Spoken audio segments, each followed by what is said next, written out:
Overall, we're just in a flexible position to be a competitive, competent team in the East. That's fair. That's fair. Right? Yeah. I mean, that's a very reasonable measured take. And I think that's needed sometimes from sports fans. But that ain't me. I'm excited. I'm over the moon with our free agency acquisitions. We've been so mediocre for the last 5 to 6 years that I'm not gonna temper my expectations. If we fail, we fail. Let me put you on game.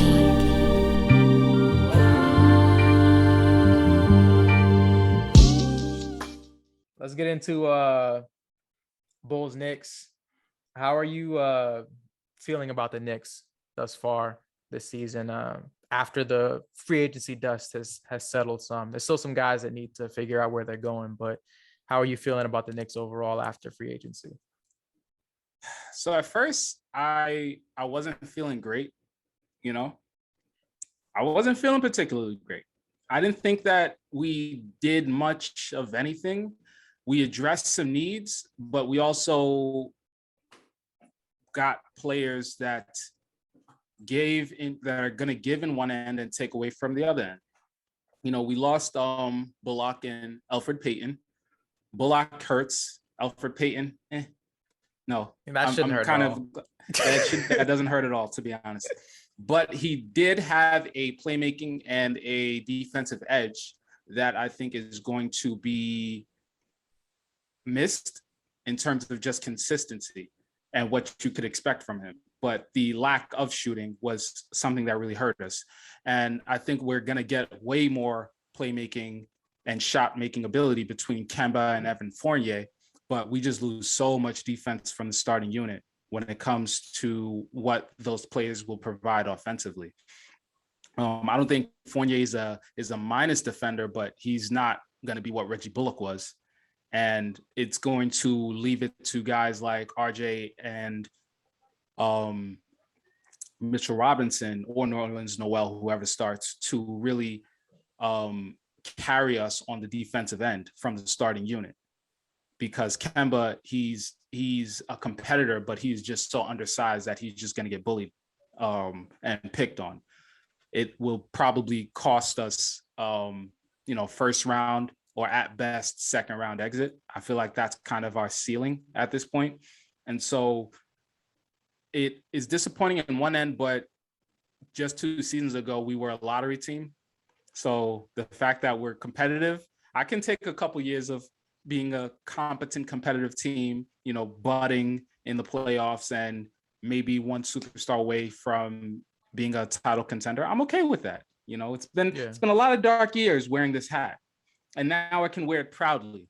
So their depth off the bench was going to be good. And I think that they brought back a lot of guys who added to their depth within Taj Gibson, Nerlens, Alec Burks, Derrick Rose. And then you have some young guys in Manuel Quickley, Obi Toppin, Knox, who's buried in the bench, as well as the rookies coming in, the Miles McBrides, the Quentin Grimes. So there's enough on the team that I feel like we can get to a 45-win season at best and a second round exit, like I said, at best. So, and then contract wise, although we did spend a good amount in free agency, as well as giving Julius Randle his extension, I think the contracts are maneuverable and manageable enough that we can actually trade some of these players if a trade becomes available. So overall, we're just in a flexible position to be a competitive, competent team in the East. That's fair. That's fair. Right? Yeah.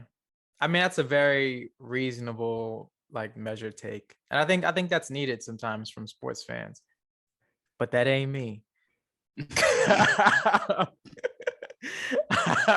I'm excited. I'm over the moon with our free agency acquisitions. We've been so mediocre for the last 5 to 6 years that I'm not gonna temper my expectations. If we fail, we fail. We end up the ninth seed, we end up the ninth seed. We end up out of the play-in in the same spot we were last year, which is very unlikely to me, but that's fine. Because like you said, I think a lot of the analysts that talk about these acquisitions, they talk about them in the context of like, are you competing for a championship or not? And I think that that's not necessarily always the point, as counterintuitive as that sounds, because that's kind of what every team should be going for in a one championship league. But there's something to be said for just not being mediocre. And sometimes when you build through the draft, especially when you are like the Bulls and you're getting the seventh pick, the eighth pick, and you're lucky and you get the fourth pick in what people consider to be a 3-player draft, like you settle, you end up in this place of mediocrity, like, and or even less than that, you end up in this place where you're missing the playoffs when your expectations are the playoffs. So maybe there's something to be said for like, okay, we got the 6th seed, we can actually put fans in our arena, we can actually put ourselves in a position to acquire talent. So like with guys like Lonzo, like the reason that DeMar was willing to come to the Bulls outside of the huge contract is the fact that like Lonzo was willing to come, and like Lonzo came because Zach was there. So it's like you actually, once players see that you're actually competing and trying to win, not necessarily win a championship, but like let's say you get to the Eastern Conference Finals, best case scenario, like that's appealing. And if you do that, then you can upgrade from a DeMar DeRozan, you can upgrade from a Julius Randle, or add to that, because like teams actually see that you're taking it seriously. So I'm actually really a fan of the free agency moves. So you talked about it a little bit. Is there anything that you wanted to add to how much success you actually see the team having, since you kind of predicted like the second round exit? Yeah, I just want to see the guys develop. I want to see more development. I know Tibbs, he's all about defense and he's all about winning, but I think guys should get opportunities. I love Taj Gibson, but if Taj Gibson is getting more minutes than Obi Toppin, there's a problem. That's a problem. Yeah, that's a huge problem. It might be an indictment on Toppin, but it's a bigger indictment on T. Thibs and his ability to develop players.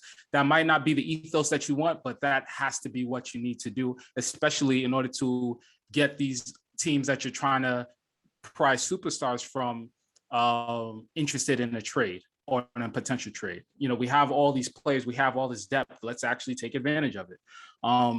From a point and playmaking perspective, I think Kemba Walker is a huge upgrade offensively. And if he can get back to what he was pre-injury in the Celtics, even this last season, it's going to be a huge upside potential for the team and the team chemistry offensively. You take the playmaking burden a little bit off of Julius Randle, you give him some more open shots, some more space to work with, and get him into more one-on-one positions where the defense has to take him serious. It will be a problem. We will have a really solid offense. I'm just really afraid of the defensive lacking that we will have and intensity in terms of the plays that we have. But I think, I'm excited. I'm ultimately excited for the season. I can't wait to see what happens. Yeah, it's going to be a really exciting season for Eastern Conference teams, especially because the East is so much deeper. Like you even got teams like the Wizards that are underrated. They have a really good rotation. Like if you actually take time to like look at it, like they lost Russell Westbrook, but they actually have a lot of good role players. Indiana has a new coach with Rick Carlisle, so he's going to get a lot more out of them than their previous coach did. And they actually have a lot of talent as well with guys like Brogdon and LeVert and Sabonis and Miles Turner. Like they have a good team as well. So it's going to be exciting. Yeah. For the Bulls this year, I just want to say that we hear y'all. All the analysts, I was watching ESPN yesterday, and you had Nick Friedel and all these other dudes talking about how the Bulls are going to be fighting for a play-in spot. We hear y'all. I'm taking notes. I'm saving tweets. I'm saving these videos to my watch later. I got names. I got it all. Like, I'm very confident in the prospects that the Bulls are actually going to be fighting for home court advantage in the playoffs next year. Like I'm pretty confident in that. I think that there is a little bit of realism that you can inject and say, okay, maybe they're the 6th seed, but if they're any worse than the 8th seed, I would be shocked. Like I would be appalled. But I think they're going to be markedly improved next year. I think that they have so much going for them. I think that there's been a lot made about the fit of DeMar DeRozan. Even the contract has been like a big point of contention for a lot of people. And, you know, kind of like sports analysis in a lot of ways, like especially when it comes to ESPN, it kind of operates in this space of like groupthink. Like one person hears one person say something and then everyone says the same thing. It's like everyone was like, we love the Lonzo edition, we hate the DeMar DeRozan edition. And that's kind of how it's been on every single like sports talk or every Bleacher Report article or everywhere. It's always been that. And shout out to MK Hoops on Twitter. He was talking about how DeMar DeRozan is going to make $26 million next year. He averaged 21 points a game and 7 assists while posting a 59% true shooting percentage and a 22 PER last season. So there was an article posted on The Athletic that he was responding to, saying that DeMar DeRozan got twice his value in free agency. So the Bulls overpaid him by double is what this article was saying. And which basically means that they essentially think that DeMar DeRozan was a $13 million a year player. So for context, a player that Mark mentioned was Doug McDermott for the Spurs, who ended up getting $14 million a year. So if you were to like dial into the hyperbole that people are ascribing to, you're basically saying that DeMar DeRozan and Doug McDermott are worth the same amount of money. And I don't know, call me a crazy fan, but like I don't think that's the case. But to deep dive into DeMar a little bit, since you know we have a little bit more time this week, we're not like trying to shove in 4 topics, so we got some time to talk about our favorite teams finally. But one thing that I really like about Arturas Karnisovas and Mark Eversley, the people that are running the Bulls, is that they see a need and then they actually go out and acquire that need. Like we needed a point guard and they went out and got Lonzo Ball. We needed perimeter defenders and they went out and got Alex Caruso. Like with DeMar DeRozan, a lot of people see him as a player that they're operating in terms of getting excess. Like they see him as excessive or they see him as a bad fit, but he actually fits the team really well. The Bulls were dead last in the league in free throw attempts per game. And DeMar DeRozan averaged the 8th most free throw attempts in the league last year. So that's a need. He'll help us get to the line more. He's averaging 7 assists a game, coming to a team that severely lacked any kind of playmaking at all. Like we're playing Kobe White at point guard. So like, I mean, just fill in the blanks there. Good scorer, but not a good playmaker. DeMar DeRozan in his career has never posted a below average turnover rate. And the Bulls were 27th in the league in turnovers. So we were 3 away from being the worst turnover team in the league. And he's actually really secure with the ball and he'll be handling the ball a whole lot. And the Bulls were 14-21 in the clutch last year. So in close games, we were relying on Zach LaVine to create all of our offense. And he was gassed by the end of the game from being double and triple teamed the whole game because we didn't have any other viable offensive options. And DeMar DeRozan was 3rd in the league in total points in the clutch. And he shot 45% from the field, which is actually really good in those situations. So, and the last thing, people talk about how he can't shoot 3-pointers. He doesn't have to, when literally every other person that will be on the floor with him can. Nikola Vucevic is 40% from 3. Zach LaVine is 42% from 3. Lonzo Ball is 38% from 3. Even Patrick Williams, a rookie who's not considered to be a good shooter, was 39% from 3 last year.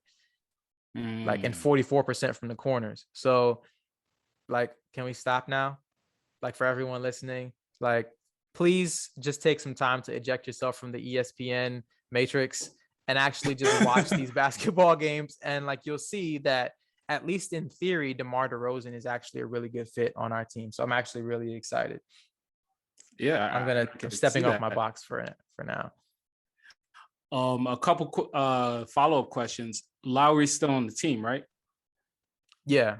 They basically he signed a contract, or they offered him a contract last year, a contract extension, and he thought that was too low.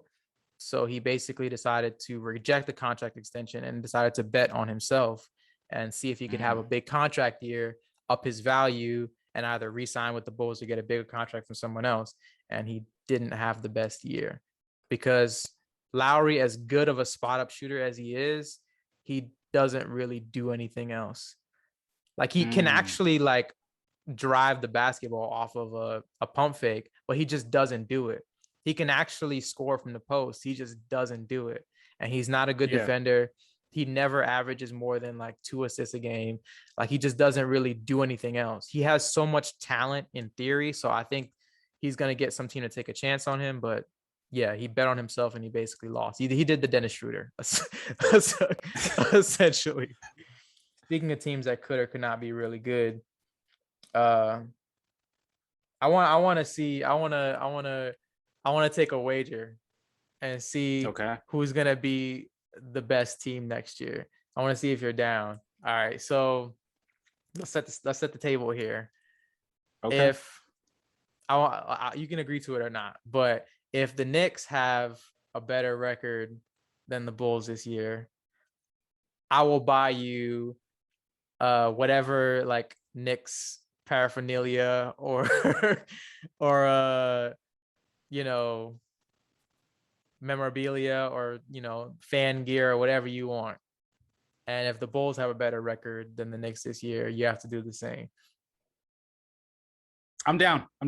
Sign it. You down? Book it. Let's do it. Book it. All right. Cool. Yeah.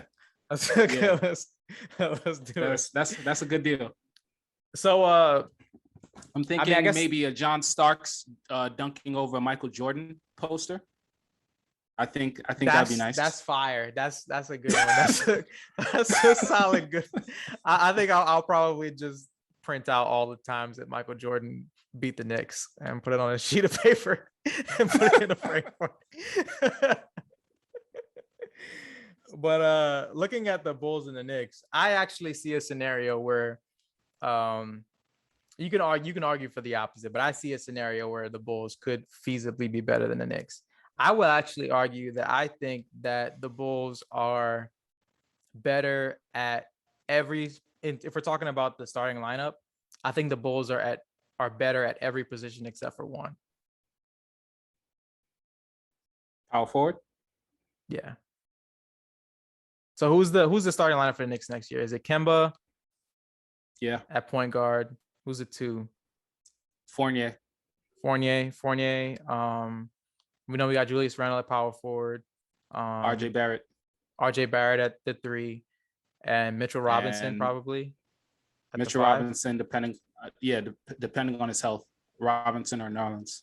And so I think that I think you do have a point. I think the Knicks did overachieve, but I believe in T. Thibs. I believe in him being able to push guys and squeeze the most out of a rock. So let's go through it though. Let's see if I'm BSing or not. So we got point guard Lonzo and Kemba. I would argue I think Charlotte Kemba is no question that he's better, but I think between the two, like recently, I think it's a scratch. I would argue for like a scratch on that one. I think that Kemba was not healthy. And so I think he will be better than he was last season with all the time that he's had to recuperate. And because he's going to be back home in the Bronx in Madison Square Garden, where he showed up and showed out, in the NCAA tournament years ago and playing there every night, I have a lot of high hopes for Kemba. So I think that he will be better than Lonzo, and that he'll have more of a chance to succeed in some ways. Well, he might get less minutes in some aspect, because I think Lonzo, he's being brought in to run the point and he'll have more shooters around him. But I think Kemba is also in a similar position. So let's say a push for now, but I think Kemba holds the edge because I'll give you Kemba. I think that's fair. I wouldn't be surprised if it went either way because he is on the wrong side of 30 and he is a smaller guard. So he doesn't have the physical tools at his disposal that a lot of bigger players would have as they age. Like, like imagine if LeBron was like 6 feet tall and Kemba size. It's like, yeah, like he has like this elite skill, but like it's so much harder at the NBA level when you're not that tall and that big, to impose your physical will. But yeah, like I could be like that's why I said scratch, because I think healthy Kemba is better than Lonzo right now, but I think it can go either way. I don't think two's a discussion really. that's pretty easy. Unfortunately for my guy Evan Fournier. Zach is like I think he's probably like a top 3 shooting guard in the league for me. I don't think it's a question. Okay, Jared, we all know that Zach LaVine is the belle of the ball in your eyes. Let's see him prove it with a better team around him. Okay. Yeah, I think he's Devin Booker. I think he's the Devin Booker of this year potentially, because I think Devin Booker was seen as an empty stats or a good stats bad team guy. So we saw how much praise he got once he got like the actual team around him. So we'll have to see with Zach. But yeah, two's easy. I think I think 3 is easy. I think DeMar is better than RJ. RJ obviously still has a lot of time to be potentially a DeMar DeRozan like player in his career, but I think as of right now, DeMar is better. Julius Randle is better than Pat Will. That's easy. And I think Vooch is easily better than whoever the Knicks have at center. I mean, yeah, if it's Nerlens, we all know Nerlens' ceiling, but I think Robinson has the potential to be easily a 15 and 10 guy with excellent rim running ability as well as 2 blocks a game. And that's probably playing 23 minutes and splitting time with Nerlens Noel. So I know, but Vooch is giving you like 35 minutes and like 24 and 10 with 4 assists and shooting like 40% from 3-point range. So it's like, Vooch is an all-star. Like he's not the most ballyhooed all-star ever, but he is like a 2-time all-star. So it's a wash, man. We got point guard Kemba, shooting guard Zach, 3 DeMar, Julius Randle, Vooch. So it's 2-3, 4-1 in my book. But I'll give you 2-3. But let us know in the comments or let us know in an email who you think is the better team this year, Bulls or the Knicks. Facts.